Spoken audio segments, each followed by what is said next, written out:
শেষ পর্যন্ত অভিষেক বন্দ্যোপাধ্যায়ের মডেলই মান্যতা পেতে চলেছে। সূত্রের খবর, করোনা আবহে শেষ অবধি পিছিয়ে যাচ্ছে 4 পুরসভার ভোট। 22 জানুয়ারির পরিবর্তে শিলিগুড়ি, আসানসোল, বিধাননগর ও চন্দননগরে ভোট হতে পারে 12 ফেব্রুয়ারি। সূত্রের খবর, 2 থেকে 3 সপ্তাহ পিছনোর জন্য কমিশনের কাছে আবেদন জানিয়েছে তৃণমূল। রাজ্য সরকারও চায় পুর নির্বাচন পিছিয়ে যাক। করোনা পরিস্থিতিতে আপাতত 22 জানুয়ারি হচ্ছে না 4টি পুরসভার ভোট, তার বদলে ভোট হতে পারে 12 ফেব্রুয়ারি। 22 জানুয়ারি বিধাননগর, চন্দননগর, আসানসোল ও শিলিগুড়ি পুরসভায় ভোট হওয়ার কথা ছিল। সূত্রের খবর, এই 4টি পুরসভার ভোট 2 থেকে 3 সপ্তাহ পিছনোর জন্য রাজ্য নির্বাচন কমিশনের কাছে আবেদন জানিয়েছে তৃণমূল। রাজ্য সরকারও চায় এই পরিস্থিতিতে পুরো নির্বাচন পিছিয়ে যাক। 27 ফেব্রুয়ারি বাকি পুরসভাগুলির ভোট করার যে কথা রাজ্য নির্বাচন কমিশনের তরফে কলকাতা হাইকোর্টে জানানো হয়েছিল, তার আপাতত কোনো পরিবর্তন হচ্ছে না বলেই সূত্রের খবর। বিলম্বে বোধ হয় না। আপনারা জানেন যে মানুষের কণ্ঠস্বর আমাদের সর্বভারতীয় সাধারণ সম্পাদক সাংসদ অভিষেক বন্দ্যোপাধ্যায়ের বক্তব্যের মাধ্যমে উপস্থাপিত হয়েছিল। কিন্তু যেহেতু নির্বাচন কমিশন একটা স্বশাসিত সংস্থা, শাসক দল হিসেবে কিংবা রাজ্য সরকার, তারা কেউ স্বশাসিত সংস্থার ব্যাপারে হস্তক্ষেপ করতে পারে না। হাইকোর্টের নির্দেশের অপেক্ষায় ছিলাম। এদিন রাজ্য নির্বাচন কমিশনকে চিঠি লিখে ফের একবার পুরো ভোট 1 মাস পিছিয়ে দেওয়ার আবেদন করে বিজেপিও। ভারতীয় জনতা পার্টির পশ্চিমবঙ্গ রাজ্য শাখা আমরা দীর্ঘদিন ধরে বলছি 1 মাস ন্যূনতম নির্বাচনকে পিছোতে হবে। আমরা তো নির্বাচন থেকে পালিয়ে যাইনি, আমরা চাইছি নির্বাচন হোক। নির্বাচন কমিশন ইন্ডিপেন্ডেন্টলি সিদ্ধান্ত নিতে পারল না। রাজ্য সরকার চায়নি, অতএব নির্বাচন বহাল রাখছিল। রাজ্য সরকার এখন যদি চায় তাহলে তারা নির্বাচনটাকে ডেফার করবে। তাহলে রাজ্য সরকারের কথায় উঠবে আর বসবে নির্বাচন কমিশন। এটা নির্বাচন কমিশনের যোগ্যতা নয়। এর আগে শুক্রবারই 4টি পুরসভার ভোট পিছনো যায় কিনা সেই প্রশ্নে রাজ্য নির্বাচন কমিশনকে সিদ্ধান্ত নেওয়ার কথা বলেছিল কলকাতা হাইকোর্ট। কারণ সাপ্তাহিক সংক্রমণের হারে দেশের মধ্যে শীর্ষে বাংলা। এক দিনে 23,000-এর বেশি সংক্রমণ। শুক্রবার প্রধান বিচারপতি ডিভিশন বেঞ্চ প্রশ্ন তোলে, পুরসভা নির্বাচন 4 থেকে 6 সপ্তাহ পিছনো যায় কি? এই ব্যাপারে 48 ঘন্টার মধ্যে সিদ্ধান্ত ঘোষণার জন্য রাজ্য নির্বাচন কমিশনকে নির্দেশ দিয়েছে আদালত। আদালতের প্রশ্ন, যেহেতু সংক্রমণ ক্রমশ বাড়ছে, এই সময় পুরভোট হলে তা কি মানুষের স্বার্থে হবে? সেই ভোট কি অবাধ ও সুষ্ঠু হবে? পুরভোটের ব্যাপারে সিদ্ধান্ত নেওয়ার সময় এই দুটি বিষয় মাথায় রাখার নির্দেশ দেয় আদালত। বৃহস্পতিবার এই মামলায় প্রশ্ন ওঠে, পুরভোট পিছনোর ক্ষমতা কার হাতে? বিষয়টি নিয়ে দায় ঠেলাঠেলি শুরু হয় রাজ্য নির্বাচন কমিশন ও রাজ্য সরকারের মধ্যে। তবে শুক্রবার হাইকোর্টের প্রধান বিচারপতি প্রকাশ শ্রীবাস্তব ও অজয় মুখোপাধ্যায়ের বেঞ্চ জানিয়ে দিয়েছে, ভোট পিছনোর ক্ষমতা রাজ্য নির্বাচন কমিশনের আছে। 17 জানুয়ারি থেকে ঝাড়গ্রামে জঙ্গলমহল উৎসব হওয়ার কথা, সেই সংক্রান্ত মামলাতেও এদিন প্রধান বিচারপতি ডিভিশন বেঞ্চ প্রশ্ন তোলে, জঙ্গলমহল উৎসব কি পিছনো সম্ভব? আদালত তার পর্যবেক্ষণে বলেছে, অতীতে এই উৎসব কোনো নির্দিষ্ট দিন বা চন্দ্র সূর্যের অবস্থান দেখে হয়নি। এখন রাজ্যের করোনা পরিস্থিতি ভয়াবহ, তাই সিদ্ধান্ত নেওয়ার সময় মাথায় রাখতে হবে এই উৎসবের আয়োজন আদৌ মানুষের স্বার্থে নাও হতে পারে। সৌভিক মজুমদার, কৃষ্ণেন্দু অধিকারী ও আশাবুল হোসেন, এবিপি আনন্দ। করোনা আবহে 4 পুরসভার ভোট পিছনোর জন্য রাজ্য নির্বাচন কমিশনে আবেদন জানিয়েছে তৃণমূল। একই আবেদন জানিয়েছে বিজেপিও। এখন করোনা সংক্রমণ যেভাবে বাড়ছে, তাতে এখন পুরো ভোট না হওয়াই ভালো, এমনটা মনে করছেন চিকিৎসকরা। 22 জানুয়ারির বদলে 4 পুরসভার ভোট হতে পারে 12 ফেব্রুয়ারি। নির্বাচন 2-3 সপ্তাহ পিছোতে তৃণমূল কমিশনে আবেদন জানিয়েছে বলে সূত্রের খবর। ভোট প্রচারে রাজ্য নির্বাচন কমিশন নানাবিধ বিধির কথা বললেও বাস্তবে বারবার তা লঙ্ঘনের অভিযোগ উঠছে। কমিশন নির্দেশ দিয়েছিল, বাড়ি বাড়ি প্রচারের সময় প্রার্থী সহ 5 জনের বেশি থাকতে পারবেন না। রোড শো, পদযাত্রা, সাইকেল এবং বাইক মিছিল আপাতত বাতিল। তা সত্ত্বেও গত কয়েকদিনে 4 পুরসভায় বিভিন্ন দলের প্রচারে যে ছবি উঠেছে তা কিন্তু যথেষ্ট উদ্বেগের। কখনো আসানসোলে ভোট প্রচারে বিধিভঙ্গের অভিযোগ উঠেছে বিজেপির সর্বভারতীয় সহ সভাপতি দিলীপ ঘোষের বিরুদ্ধে। আসানসোলেই আবার করোনা বিধি উড়িয়ে বাজনা বাজিয়ে প্রচার সেরেছে তৃণমূল। কমিশনের বিধি ভেঙে চন্দননগরে মিছিল করে বিতর্কে জড়িয়েছেন পুরসুরার বিজেপি বিধায়ক। বামেদের প্রচারে উঠেছে বিধিভঙ্গের ছবি। এই আবহেই আগামী 22 জানুয়ারি 4 কর্পোরেশন শিলিগুড়ি, আসানসোল, চন্দননগর ও বিধাননগরে নির্বাচন 4 থেকে 6 সপ্তাহ পিছিয়ে দেওয়া যায় কিনা তা নিয়ে রাজ্য নির্বাচন কমিশনকে 48 ঘন্টার মধ্যে সিদ্ধান্ত নিতে নির্দেশ দিয়েছে আদালত। একটা হাইলি আনইম্পর্ট্যান্ট নন এসেনশিয়াল অ্যাক্টিভিটি কি না আমার 3-4টে জায়গায় মিউনিসিপ্যাল ইলেকশন, যেখানে আমার এমপিরা ইলেক্টেড, আমার এমএলএ ইলেক্টেড, যেখানে আমার একটা ক্লিয়ার মেজরিটি নিয়ে একটা স্টেট গভর্নমেন্ট ইজ ফাংশনাল, সেটাকে আই মে বি রং, আমার তো মনে হয় সেটা 2 মাস 3 মাস পরে এলে কারো ক্ষতি হতো না, যেটা প্যান্ডেমিকের কোনো লাভে আসতেই পারে না। ইফ এনিথিং সেটা এক একটা এরিয়ায় এক একটা জায়গায় যেখানে এখনও হয়তো সমস্যাটা সেইভাবে রক্তচক্ষু দিয়ে আসেনি কলকাতার মতো, তাদের জিনিসটাকে খেপিয়ে তুলতে পারে। এটাই আমাদের চাহিদা ছিল, শুধু পেছানো না, এই মুহূর্তে পরিস্থিতির ওপর নজরদারি রেখেই ঠিক করা উচিত কখন এর নির্বাচনী রণদামাবা বাঁধানো উচিত। নির্বাচন প্রক্রিয়া পেছনোর যে আবেদন বা নির্দেশ মহামান্য আদালত করেছেন তার প্রতি সম্মান জানিয়ে বলি এটাই হওয়া উচিত ছিল। হাতে 1 সপ্তাহের কিছু বেশি সময় বাকি। যুযুধান রাজনৈতিক দলগুলো যে যার মতো করে প্রচার চালাচ্ছে, প্রচারে বিধিভঙ্গের ছবিও ধরা পড়ছে। এই অবস্থায় পুরো ভোট হলে সংক্রমণ আরও বাড়তে পারে বলে আশঙ্কা চিকিৎসকদের।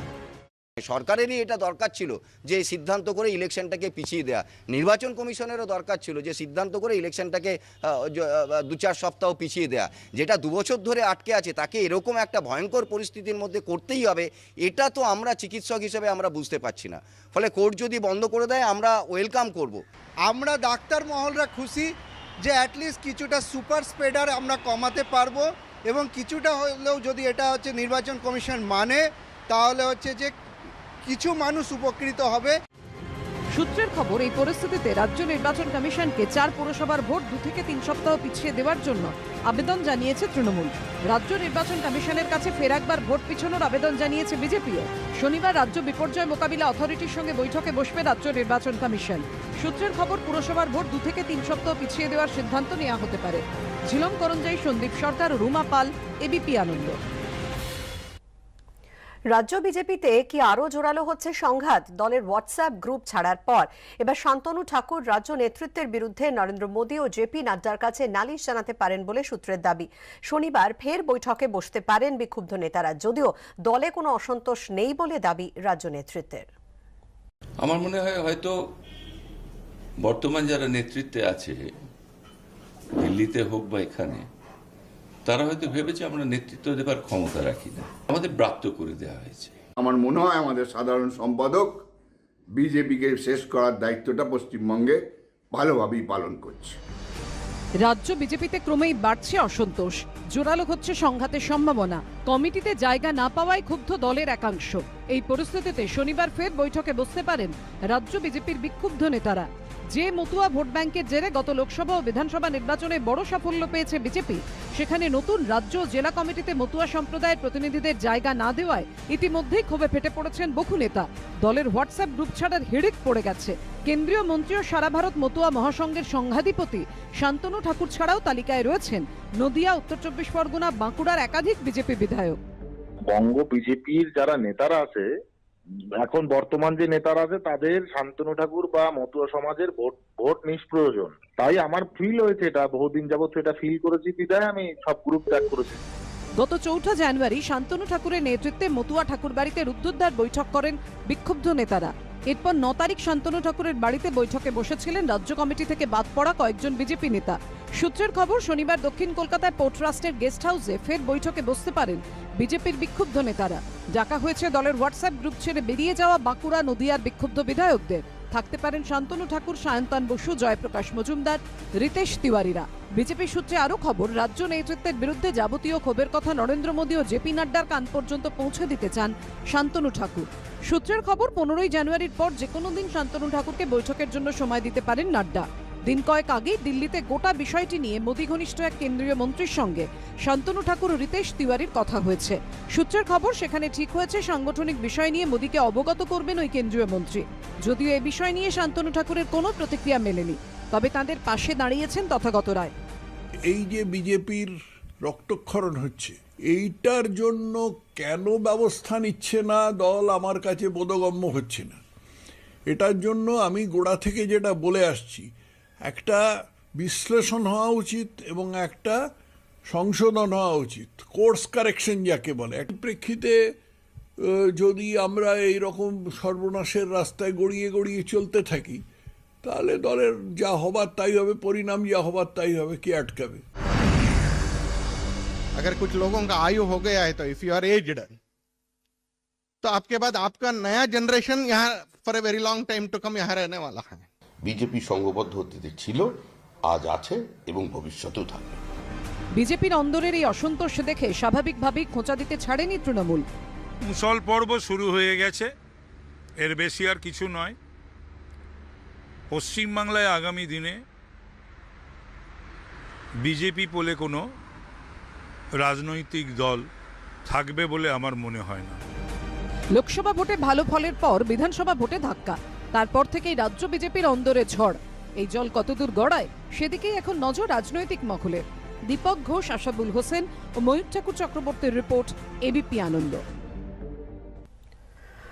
ডাউন বনগা লোকালের কামরায় রাজ্য বিজেপি নেতার বিরুদ্ধে পোস্টার ঘিরে বিতর্ক, অস্বস্তিতে গেরুয়া শিবির। গতকাল রাতে বারাসাতের হৃদয়পুর স্টেশনে শিয়ালদাগামী বনগা লোকালের কামরায় রাজ্য বিজেপি নেতা অমিতাভ চক্রবর্তীর নামে পোস্টার দেখা যায়। পোস্টারে প্রতারণা ও গরু পাচারের অভিযোগ তুলে বিজেপি নেতাকে অপসারণের দাবি জানানো হয়েছে। বিজেপির বারাসাত সাংগঠনিক জেলার সভাপতি তাপস মিত্রর দাবি, নেপথ্যে তৃণমূলের হাত রয়েছে। শাসক দলের প্রতিক্রিয়া এখনো মেলেনি।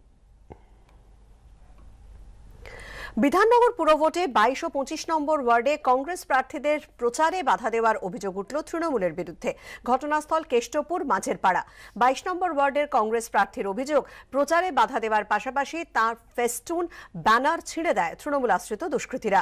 কেটে দেওয়া হয় মাইকের তার। 22 নম্বর ওয়ার্ডে কংগ্রেস প্রার্থীর মা 25 নম্বর ওয়ার্ডে প্রার্থী হয়েছেন। অভিযোগ, ওই মহিলা প্রার্থীকে বাড়িতে গিয়ে হুমকি দেয় তৃণমূল কর্মীরা। স্থানীয় তৃণমূল নেতৃত্বের দাবি, এলাকায় কংগ্রেসের কোনো অস্তিত্বই নেই, সব অভিযোগই ভিত্তিহীন। গড়িয়ার পাটুলি থেকে চিংড়িঘাটা যাওয়ার পথে সায়েন্স সিটির কাছে রাস্তার ধারে গর্তে উল্টে পড়ল মাটি বোঝাই ডাম্পার। আহত ডাম্পার চালককে উদ্ধার করে পুলিশ। গতকাল রাত 1:30 নাগাদ মেট্রোপলিটন এলাকায় দুর্ঘটনা ঘটে। রেলিং ভেঙে রাস্তার ধারে গর্তে পড়ে যায় মাটি বোঝাই ডাম্পার। চালককে আটক করেছে পুলিশ। মত্ত অবস্থায় গাড়ি চালাতে গিয়ে এই দুর্ঘটনা কিনা খতিয়ে দেখা হচ্ছে।